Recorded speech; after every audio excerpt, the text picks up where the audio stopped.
नमस्कार, जय हिंद, जय भारत।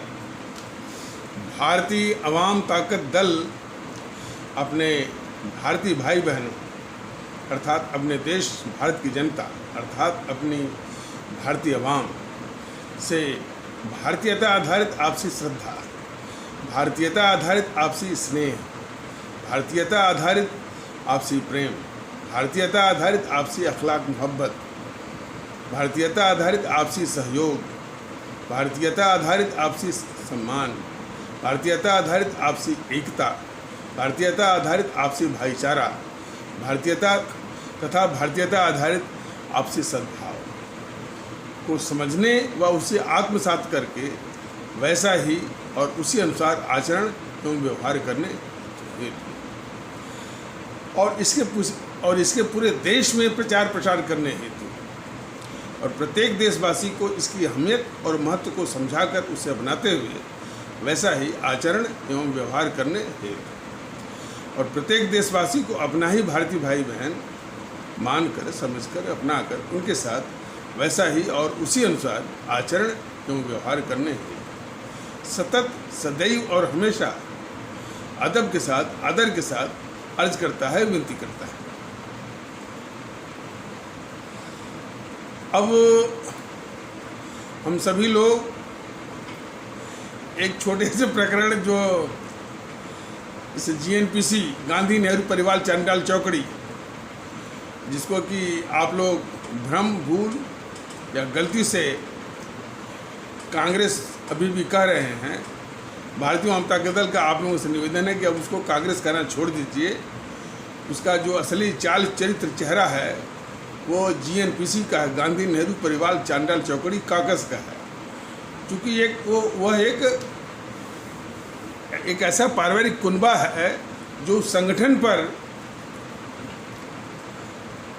कुछ जकड़े हुए हैं, गंडुली मार के बैठे हुए हैं और अपने स्वार्थ के हिसाब से, अपने मंसूबों के हिसाब से उसको चलाता है, घुमाता है और अपना हित साधता है और इस्तेमाल करता है। वो पारिवारिक कुनबा और उस संगठन का मुखिया उसी पारिवारिक कुनबे का ही अंडा बच्चा होता है। सत्ता प्राप्ति की हालत में उसी परिवार का अंडा बच्चा ही जो है वो प्रधानमंत्री होता है। कोई कह रहा था कि कितने जो है वो माने नेहरू परिवार के बाहर के भी अध्यक्ष हुए। नेहरू परिवार के जितने बाहर के अध्यक्ष हुए, चाहे देवकांत बरुआ हुए, चाहे जगजीवन राम हुए, चाहे जो लोग भी हुए, तो उसमें सत्ता पर जो है उसी परिवार का अंडा बच्चा ही बैठा था, जो कि पूरी पार्टी को वास्तविक रूप में वही नेतृत्व करता था। बल्कि वो जो नाम के अध्यक्ष बनते थे देवकांत बरुआ जैसे, तो उनसे जय जयकार और चाटुकारिता करवाता था ये GNPC, ये चाटुकारिता करवाती थी ये GNPC। यानी जो देवकांत बरुआ था ना अध्यक्ष GNPC का, माने कांग्रेस का जो अध्यक्ष था देवकांत बरुआ, तो वही तो बोला था कि Indira is India and India is Indira. तो इसी तरह के जो है जितने भी नेहरू परिवार के बाहर के अध्यक्ष बने हैं उनकी हैसियत यही थी, यही चाटुकार भाटों के रूप में। तो और जो इसके परिवार के और जब सत्ता में नहीं होते हैं तो इसका परिवार का ही जो है तो उसी पारिवारिक कुनबा का GNPC का गांधी नेहरू परिवार चांडाल चौकड़ी का ही जो है वो अंडा बच्चा इसका अध्यक्ष बनता है। सत्ता में जब होते हैं तो सत्ता पर काबिज वो होते हैं और किसी चमचे को बना देते हैं इसका पार्टी अध्यक्ष या पार्टी का मुखिया, जो कि उसकी चमचागिरी करता है। उस चमचागिरी का नमूना यही है कि देवकांत बरुआ जबकि कांग्रेस का अध्यक्ष था और वो इतना चाटुकार था, सरेआम जनता के सामने वो कहा था कि India is Indira and India is Indira. ये हालत थी। कुल मिलाकर के ये जो GNPC है गांधी नेहरू परिवार चांडाल चौकड़ी, उसकी असलियत यही है। इसलिए इसको कांग्रेस ना कहा जाए, जेएनपीसी कहा जाए, यही चूँकि यही उसका वास्तविक स्वरूप चरित्र है और चाल चरित्र इसका यही असली चाल चरित्र और चेहरा है। इसलिए इसको जेएनपीसी यही कहना ज़्यादा देश के हित में भी होगा और काफ़ी मुनासिब भी होगा। तो उसके अध्यक्ष का नाटक चल रहा था। तो आप लोगों ने देखा होगा कि इसके पहले राहुल अध्यक्ष था और राहुल के बाद फिर सोनिया। यह नाटक को जरा बिल्कुल शुद्ध भाषा में जरा समझने की कोशिश हमारे आदरणीय भारतीय भाई बहन जरा करें कि जैसे एक व्यक्ति है, उसके दो हाथ हैं, एक पहले हाथ ने दूसरे हाथ को कुछ सामान दिया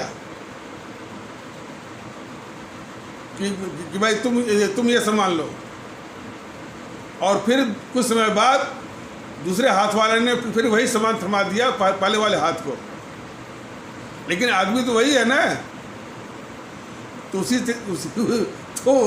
उसी प्रकार जो है, चाहे राहुल अध्यक्ष बने चाहे सोनिया अध्यक्ष बने, है तो वो जेएनपीसी, गांधी नेहरू परिवार चंडाल चौकड़ी। दूसरा, कोई सबका नाम लेना, कोई चमचा था जेएनपीसी का, कह रहा था कि इस परिवार के लोग बहुत बलिदानी रहे हैं।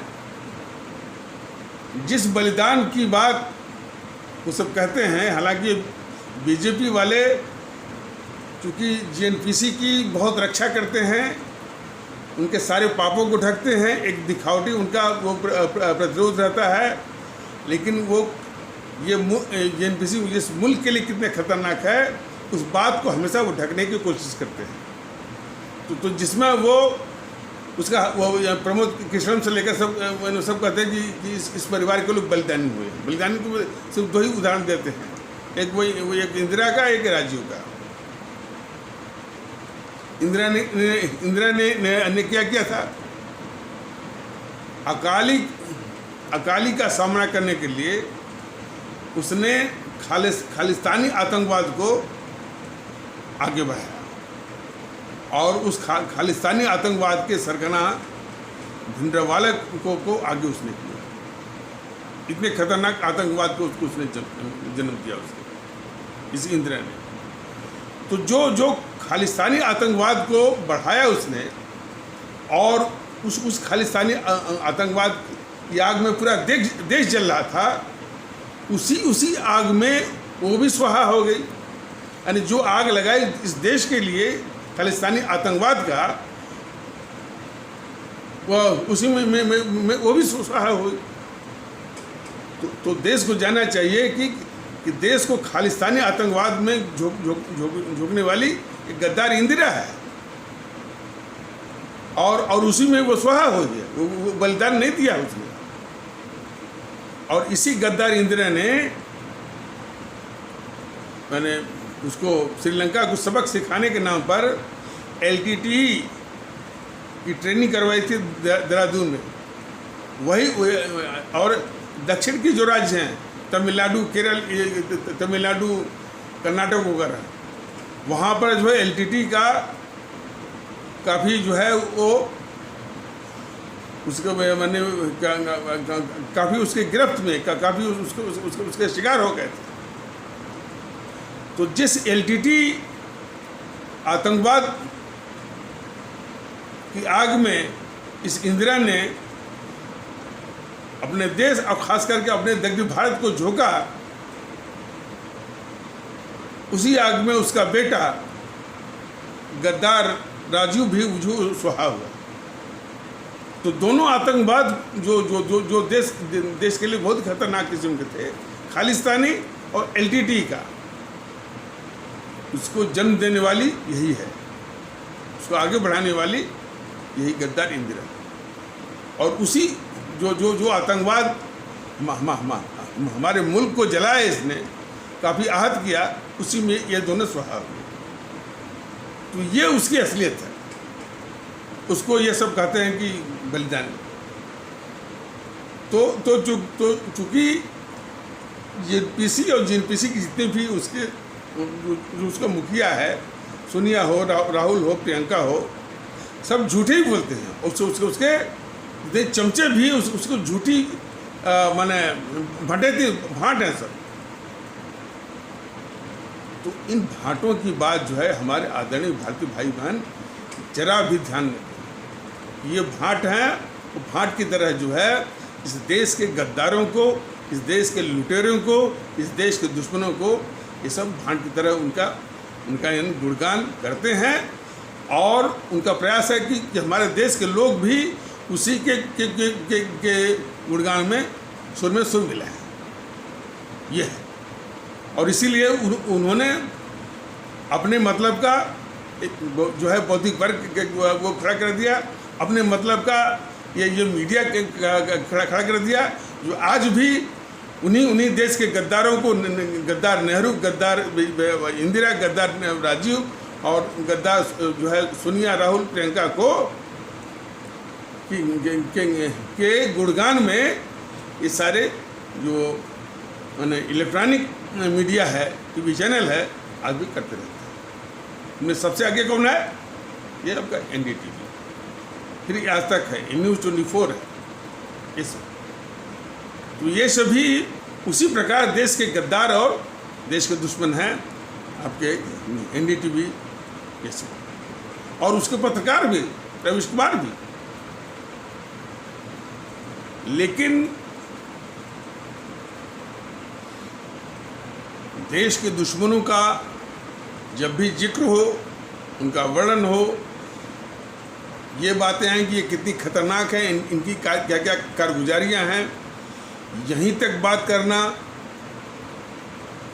अपने मुल्क के साथ बहुत बड़ी नाइंसाफ़ी है। ये बार बार भारतीय जनता दल अपने आदरणीय भारतीय भाई बहनों को याद दिलाता है। यदि यहीं तक सोचा जाए तो हमारे मुल्क के साथ बहुत बड़ी नाइंसाफ़ी, क्योंकि ये सारे देश विरोधी ताकतें जो हैं हमारे माननीय प्रधानमंत्री मोदी जी की छत्र छाया में, उनके संरक्षण में, उनके प्रोटेक्शन और पेट्रोनेज में पाले जा रहे हैं। तो आप लोग समझ जाइए, खुद बताइए कि जो इतनी खतरनाक ताकतों को पाल रहा है वह देश के लिए क्या हो सकता है? वो देश का दुश्मन है, वो देश का गद्दार भी है।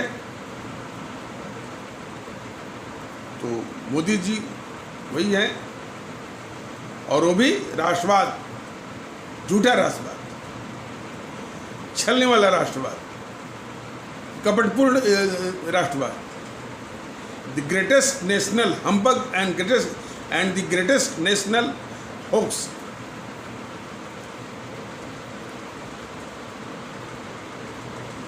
Greatest national travesty.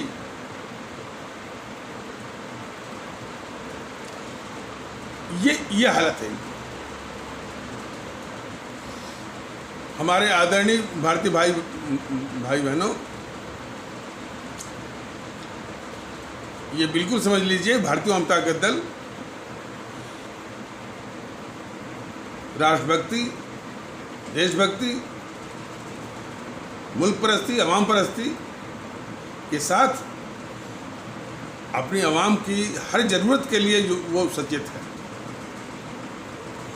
उसकी रोजी रोटी, रोजगार और उसकी सुरक्षा और इज्जत प्रतिष्ठा के साथ उसको सेवा, बारी बराबरी के वसूल पर, इसके लिए बिल्कुल स्पष्ट है। लेकिन उसमें यही कहना चाहता है भारतीय जनता दल कि ये जब तक ये भारत के समाज की विरोधी, की दुश्मन शक्तियाँ, हमारे देश के दुश्मन शक्तियाँ हमारे इस मुल्क में विद्यमान रहेंगी विभिन्न रूपों में, तो कभी भी ये सुकून नहीं आने देगी। हमारी काबिलियत को, हमारी ऊर्जा को, हमारी ताकत को हमेशा ये तबाह करती रहेंगी। इतना ही कहना है। इसलिए ज़रूरत इस बात की है कि दूसरी आज़ादी की लड़ाई लड़ने के जज्बे की ही तरह सभी मैंने इस देश के सभी भारतीय भाई बहनों को एक साथ मिल करके भारतीयता के आधार पर, अभी तो सबसे पहले आवश्यकता है कि सभी देश के लोग भारतीयता के आधार पर एक साथ हों, और उसके लिए सभी भारतीय भाई बहनों के लिए ज़रूरी है कि वो इस बात का एहसास करें कि वो सिर्फ भारतीय हैं, इसके अलावा कुछ नहीं है। और ये वास्तविकता है।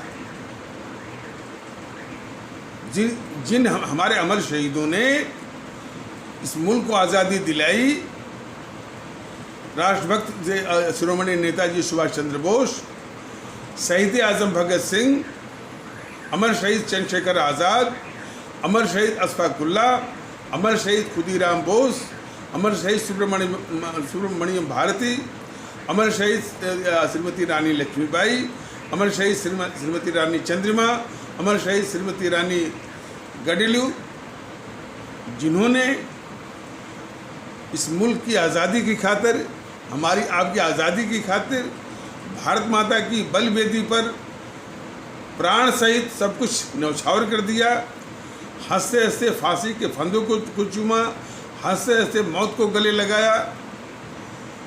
उन्होंने ही सिखाया है कि हमारा असली वजूद हम भारतीय हैं, और इसी जज्बे से उन्होंने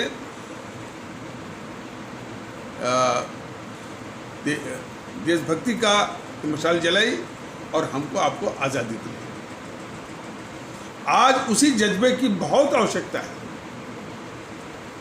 और भारतीय जनता दल आप लोगों को यकीन दिलाना चाहता है कि जब तक ये देश विरोधी ताकतें हैं, देश की दुश्मन ताकतें, सबसे खतरनाक दुश्मन जीएनपीसी, गांधी नेहरू परिवार जनरल चौकड़ी, काकस, इसके बाद वाम दल और वो उनके साथ चिपकने वाले छुटभैया किस्म के सपा है, बसपा है, Samajwadi Party, Bahujan Samaj Party, TMC, NCP, Shivsena, DMK, AIADMK, TDP. अच्छा, और इन दोनों को मैंने जीएनपीसी, गांधी नेहरू परिवार जनरल चौकड़ी, काकस, जिसको आप लोग ब्रह्म भूल और गलती से कांग्रेस कर रहे हैं, और वाम दलों को, और इस जीएनपीसी का जो एक दूसरा अवतार है केजरीवाल और उसकी आम आदमी पार्टी, इस सबको की जो रक्षा कर रहे हैं, और इनके साथ जो है और भी देश के दुश्मन, इस मुल्क के दुश्मन, देश के गद्दार, देश विरोधी ताकतें कुछ और रूपों में, पत्रकारों का एक गिरोह है जिसका नाम बराबर जिसके नाम से बराबर भारतीय जनता दल अपने आदरणीय भारतीय भाई बहनों को परिचय करवाता है। रवीश कुमार से शुरू होता है, इसके बाद ये अर्बन नक्सल, बारूदी बौद्धिक वर्ग, इंटेलेक्चुअल टेररिस्ट, कन्हैया कुमार गिरोह, लुटियन गिरोह, असदुद्दीन गिरोह, पीएफआई, सिम्मी, एसडीपीआई, और भी इस तरह से, और छोटे किस्म के वो यानी ये मीडिया हैं, प्रिंट हिंदी, द प्रिंट, कारवा, द वायर, ये सभी मोदी जी की छत्र छाया में पल रहे हैं। तो असली हिसाब, सबसे पहले हिसाब अपने आदरणीय भारतीय भाई बहनों को इस मोदी जी से हिसाब चुकता करना है।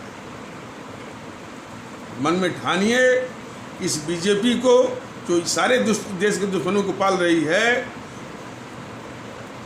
आने वाले किसी भी चुनाव में उसको 0 वोट मिले। बिहार का चुनाव आ रहा है ना, इसमें भी उसको भी, और जेडीयू और सभी पार्टियों को 0 वोट मिले,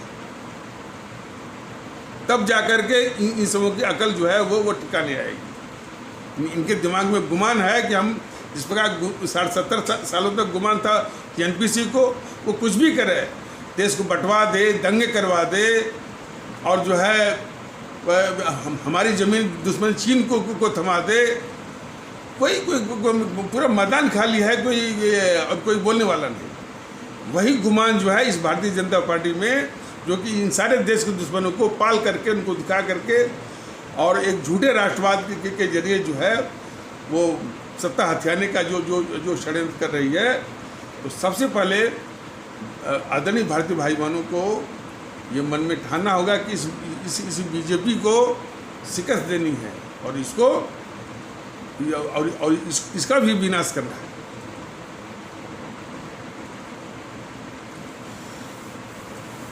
बीजेपी और आदरणीय श्री मोदी जी के द्वारा लगाए गए यूट्यूबर्स, नाम कई बार बताया गया है, बार बार नाम लेना उचित नहीं दिखता है।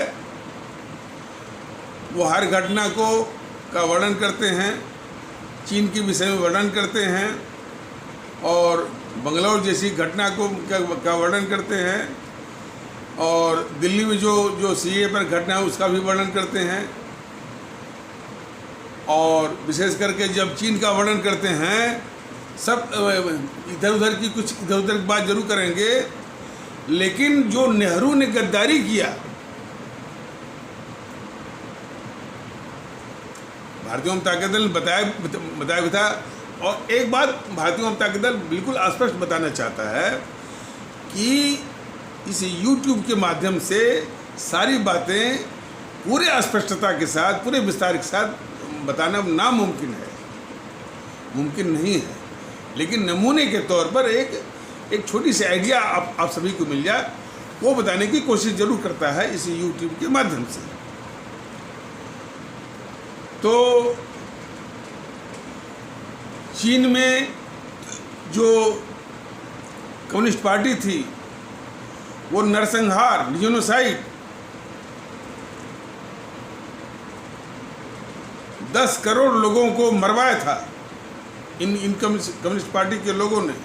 और उसका मुखिया कौन था? माओ जेडांग भी कहते हैं या माओ से तुंग, दो नाम बोले जाते हैं। पहले तो उसका नाम था माओ से तुंग था और आजकल पता नहीं कैसे वो नाम बदलते रहते हैं, तो उसको अब आजकल माओ जेडांग कहते हैं। माओ जेडांग ने चीन में कब्जा करने के लिए 10 करोड़ लोगों की हत्या करवाई। तो इस प्रकार नरसंहारी जो विस्तारवादी मैंने लोगों को मार करके जो मैंने अपने राज्य का विस्तार करने का जो आक्रमण मैंने वो करती थी कम्युनिस्ट पार्टी, उससे भयभीत हो करके ये तिब्बत और नेपाल दोनों भारत में मिलने चाह रहे थे। तो नेपाल को तो मिलने नहीं दिया। तिब्बत का प्रतिनिधि मंडल भी आया था